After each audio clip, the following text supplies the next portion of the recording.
Most style mistakes are obvious once someone points them out. The oversized shirt, the wrong shoe, the faded jeans that should have been replaced 2 years ago. These are the mistakes most men know about, even if they have not yet fixed them. But there is a second category of style mistake that is considerably more damaging, not because it is worse in isolation, but because it is invisible. The man making it cannot see it. He has looked in the mirror, assessed the outfit, and concluded that everything is fine, and yet something about the overall impression is slightly off, slightly dated, slightly less authoritative than it should be. The individual elements look reasonable, the assembled result looks wrong. This is the category we are addressing today, the 7 outfit mistakes that men over 60 make without realizing. The details so small, so habitual, so deeply embedded in the daily routine of getting dressed that they have become part of the background, not dramatic enough to catch the eye in the mirror, but consistently visible to everyone else. This is not about overhauling the wardrobe. It is not about buying new pieces or following new trends. It is about identifying 7 specific details, each one small, each one fixable in minutes, that are quietly undermining the overall impression of a man who is otherwise doing many things right. This channel is about classic menswear, timeless style, and the practical decisions that help men over 60 look their best. Today we are going into the mistakes nobody mentions, the ones hiding in plain sight. The first invisible mistake is the collar that no longer holds its shape. This sounds small, and on any individual day it is small. But a polo or casual shirt collar that has softened, curled, or lost its structure from repeated washing is one of the most visible signs of a garment that has outlived its usefulness. The collar sits directly below the face. It frames the jaw, the neck, and the neckline of the entire outfit. When it is soft, curled, or limp, it gives the face a slightly undefined, slightly tired quality, not because anything is wrong with the face, but because the frame around it has stopped doing its job. Most men do not notice this because the change is gradual. The collar that looks slightly soft today looked the same yesterday, and slightly less soft the week before. By the time a collar is genuinely failing, the man wearing it has adjusted to it so incrementally that it simply looks normal to him. It does not look normal to anyone else. The fix is simple, but requires honesty. Hold the collar of every polo and casual shirt flat against a firm surface. If the collar does not stay flat without being pressed into position, it has lost its structure.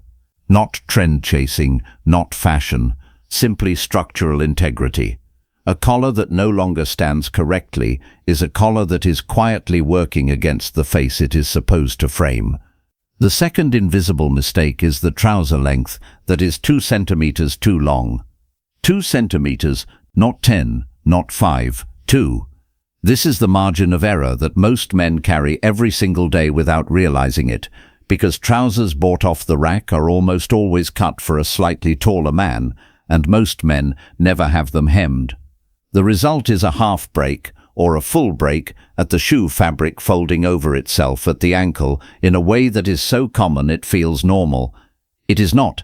A trouser that stacks at the shoe shortens the visible length of the leg, adds visual weight at the ankle, and creates a sense of heaviness in the lower body that no amount of good tailoring above the waist can fully correct.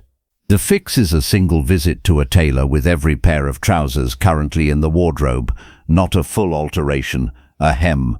The most straightforward alteration available, typically inexpensive and taking only a few days.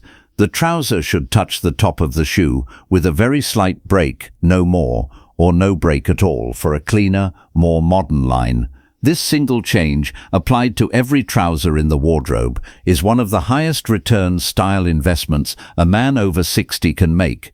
The third invisible mistake is the belt and shoe color mismatch.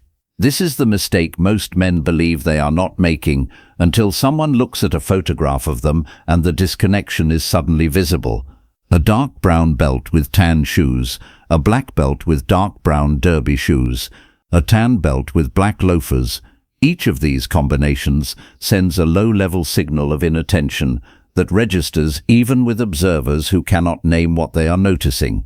The leather system, belt and shoe in the same color family, is one of the most fundamental rules of classic menswear, and it is one that most men over 60 break regularly without ever seeing it in the mirror. The practical fix is to own two belts, one in dark brown and one in tan. Tan shoes and loafers get the tan belt. Dark brown derbies and Chelsea boots get the dark brown belt. Black shoes, if worn, get a black belt. This is not a complex system. It simply requires that the decision be made once, the belt's purchased, the coordination established, and then applied automatically every morning. If you are finding this useful, the kind of specific detail that changes everything without requiring a new wardrobe, go ahead and subscribe. This channel is built around exactly this level of practical insight, and there is a great deal more coming. The fourth invisible mistake is the shirt sleeve that disappears inside the jacket.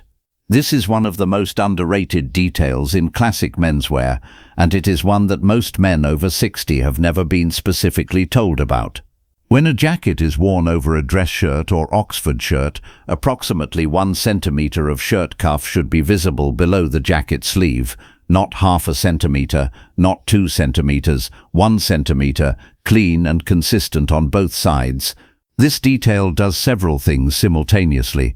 It creates a visual layering at the wrist that adds depth and intention to the outfit. It provides a clean white or pale accent at the lower sleeve that balances the pale collar at the upper end of the jacket. And it signals that the man is wearing a properly fitting jacket, because a jacket whose sleeves cover the shirt cuff completely is almost always a jacket whose sleeves are too long. Most men over 60 have jackets whose sleeves are slightly too long. Again, an off-the-rack problem, and they have simply never noticed because the shirt cuff disappearing inside the sleeve has become the baseline they are used to. The fix is the same as the trouser: a tailor, a sleeve shortening, a modest cost, a significant visual improvement. The fifth invisible mistake is the pocket that is always stuffed. A trouser pocket that bulges with a phone, a wallet, coins or keys changes the silhouette of a well-fitted trouser in a way that undermines everything the fit was designed to achieve. The fabric pulls, the hip line distorts, the silhouette that was clean and straight when the trouser was empty becomes heavy and asymmetrical when the pockets are full. This is especially visible in photographs, where the distortion of a stuffed pocket reads immediately as a man who did not think about how the full picture would look. The fix is to carry less, or to carry it differently. A slim wallet rather than a thick one. Keys in a jacket pocket rather than a trouser pocket. Phone in a jacket inside pocket rather than a front trouser pocket. The goal is flat trouser pockets, fabric falling straight, silhouette maintained, the trouser looking the way it was designed to look when it was made. The sixth invisible mistake is the wrong white. This sounds abstract until it is explained, and then it becomes immediately visible everywhere. Most men over 60 own white shirts, or what they believe to be white shirts. But white comes in many versions.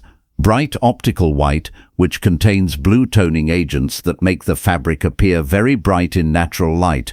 Off-white or cream, which has warm yellow undertones, and true white, which sits between the two. The problem occurs when a bright optical white shirt is worn with stone or cream trousers, or when a cream shirt is worn with bright white accessories.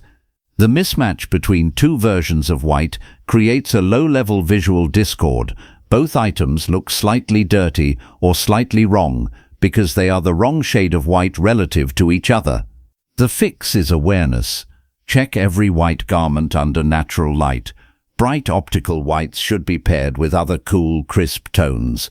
Dark navy, charcoal, clean pale blue. Off-whites and creams should be paired with warm tones. Camel, stone, tan. Do not mix a bright white shirt with cream trousers. The combination looks like the shirt was once whiter and has faded, or the trousers were once cleaner and have yellowed. Neither is the impression a well-dressed man wants to create. Now I want to hear from you. Which of these 7 mistakes do you think you are making right now, and which one surprised you most? Tell me in the comments. I read every one, and I want to know which of these details most men over 60 have never been told about. The seventh invisible mistake is the one that sits furthest from the face and receives the least attention: the shoe that has not been maintained. A quality leather shoe that has not been polished, conditioned or cleaned is a shoe that communicates inattention regardless of its original quality or price. Scuffed toes, dry and cracked leather, salt marks from winter, a sole that has worn down unevenly. These details are visible at ground level in every interaction, in every photograph from the waist down, and in every reflection a man catches of his lower half as he walks past a shop window. A shoe that was once expensive and has not been maintained looks worse than a modest shoe that has been consistently cared for. The fix is 5 minutes, twice a week. A soft brush to remove surface dust. A leather conditioner applied with a cloth. A polish in the matching color, buffed to a low shine. This is not a significant time investment. It is a consistent habit that, once established, becomes automatic. The shoes that are maintained always look better than the shoes that are not, and a well-dressed man over 60 understands that the detail furthest from the face is not the least important detail. It is simply the one most people have stopped paying attention to. Here is the complete list of 7. The collar that has lost its structure. The trouser that is 2 centimeters too long. The belt and shoe color mismatch. The shirt sleeve hidden inside the jacket. The trouser pocket stuffed to the point of distortion. The wrong shade of white worn against an incompatible tone. And the shoe that has not been maintained. None of these require buying anything new. None of them require following a trend or investing in a new wardrobe.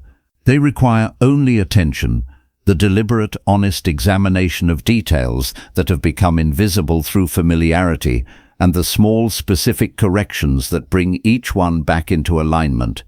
A well-dressed man over 60 is not a man with an expensive wardrobe. He is a man whose details are right. And once the details are right, all 7 of them, consistently, the overall impression of the man changes in a way that is immediately visible to everyone around him, even if nobody can quite name what changed. So here is the challenge. Look at the outfit you are wearing right now, or the one you wore today. Run through the 7 mistakes. How many are present? Pick the one that is most present and fix it this week. Not all 7 at once, 1. Then come back and let me know which one it was. If you found this video useful, share it with someone who is putting real effort into how they dress but cannot work out why the overall result is not quite landing. And if you are not already subscribed, subscribe. This channel is built around exactly this kind of specific, honest, practical guidance for men who want to look their best after 60. In the next video, we are going into the 5 style rules that never change after 60. And why following them consistently removes every daily decision about how to dress. You will not want to miss that one.